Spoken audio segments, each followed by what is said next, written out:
इज़्ज़त करो, हैं, उनकी बातें मानो, नेक बातें वो कहते हैं तो मानो, हैं, वो तुम्हें बुरी बातें तो नहीं कहते हैं, नहीं नहीं। अच्छी अच्छी बातें बताते हैं ना, जी। यही कहते हैं नमाज़ पढ़ा करो, हाँ जी। तो पढ़ लो, अल्लाह मियाँ भी खुश हो जाएगा, माँ बाप भी खुश हो जाएंगे, ठीक है। फिर तुम्हें आदत भी पड़ जाएगी अल्लाह से ताल्लुक़ पैदा करने की। तुम्हें ये कहते हैं ना वक्त पे खाना खाया करो, जी। फिर खाना खा लिया करो, तुम्हारी सेहत भी अच्छी हो जाएगी, ठीक है।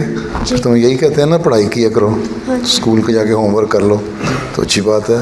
तुम होमवर्क करोगे तुम होशियार हो जाओगे, तरक्की करोगे। वक्फे ना हो तो हमें तो वक्फे ना हो, अच्छे पढ़े लिखे लायक बच्चे चाहिए ना, जी। तो तरक्की करें तो तुम अच्छे बच्चे बन जाओगे। तो यही सलूक है माँ बाप से, ठीक है।